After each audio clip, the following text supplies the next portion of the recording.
नमस्कार मंडळी, स्वागत आहे तुमचं मोरेताईंच्या रेसिपी चॅनल मध्ये।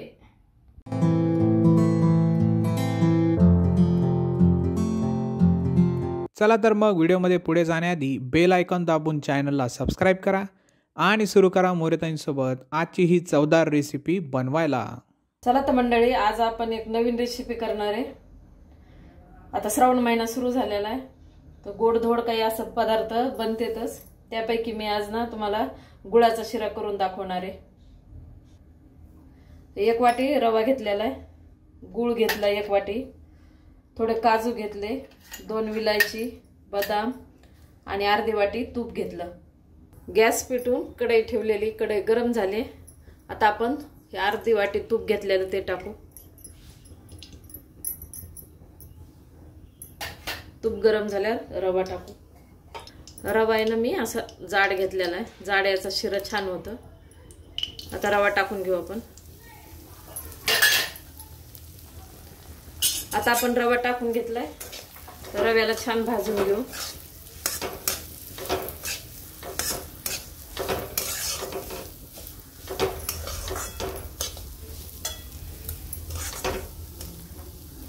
आपल्याला कमी गॅसवर भाजायचंय, चांगला असा खमंग वास सुटतो किचन मध्ये, तोपर्यंत आपल्याला भाजायचं, म्हणजे छान शिरा लागतो।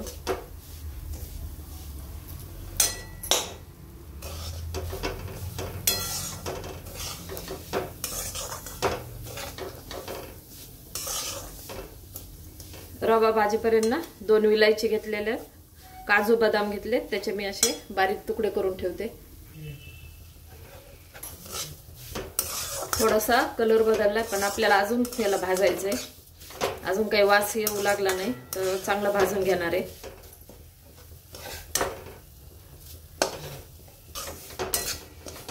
हे पहा, वास पण खूप छान यायला लागलाय भाजलाय तर, आणि कलर पण छान बदललाय। असा होईपर्यंत भाजला ना तर रवा, तर मग शिरा खूप छान लागतो। आता आपण याच्यात काजू बदाम घेतलेले आणि मनुके दाखवले नव्हते, मनुके पण आपण टाकणार आहे। हे सर्व टाकून घेऊ।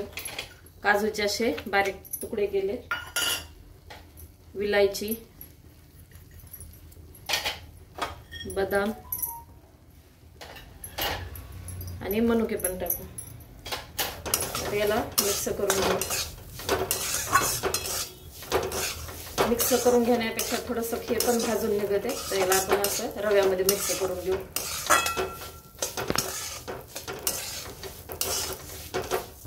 आणि एकीकडे आपण ना गरम पाणी ठेवलेलं आहे करायला, तर ते शिऱ्याला आपण गरम पाणी वापरणार आहे।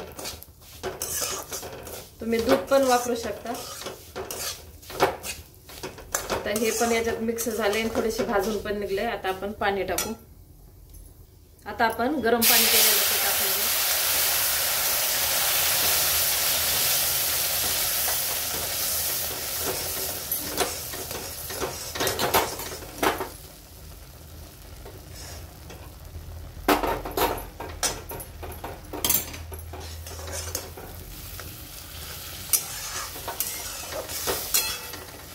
पाणी एका वाटीला पाणी किती लागलं ना, मी पूर्ण शिरा झाल्यावर सांगते।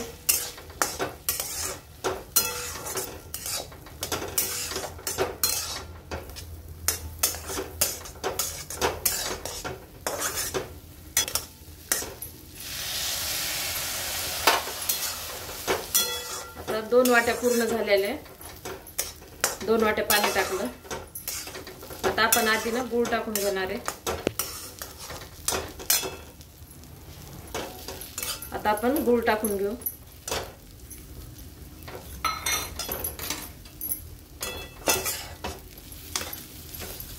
आता गुळाचं पण याच्यामध्ये विरघळून असं थोडा वलसरपणा होतो ना, त्याच्यात पण आपला रवा शिजून निघतो। तर आधी 2 वाट्या पाणी लागलेले, आता हे गुळाचं पण पाणी होणार आहे। आणि गॅस कमीच ठेवायचा। आता गुळ ना आपला बऱ्यापैकी विरघळलाय, पण थोडासा 1-2 खडे असे कुठं दिसतेत ना, तरी मी बारीक असं किसून टाकलेला आहे गुळ। तर थोडंसं आपण झाकण ठेवू, म्हणजे मग झाकण्याने काय होईल, गुळ आपला पटकन विरघळेल।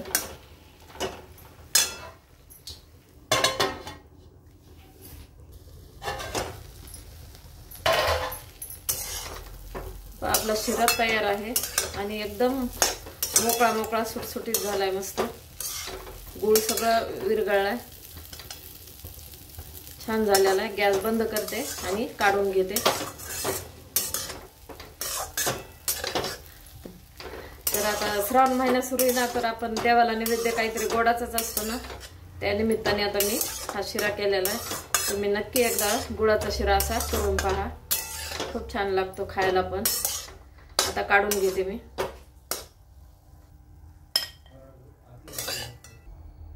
अशा प्रकारे गुळाचा शिरा तयार आहे नैवेद्यासाठी. एकदा नक्की ट्राय करा आणि कमेंटमध्ये कळवा.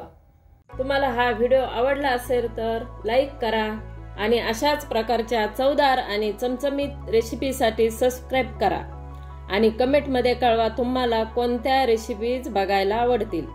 पुन्हा भेटूया एका नवीन रेसिपीसह एका नवीन व्हिडिओमध्ये. धन्यवाद.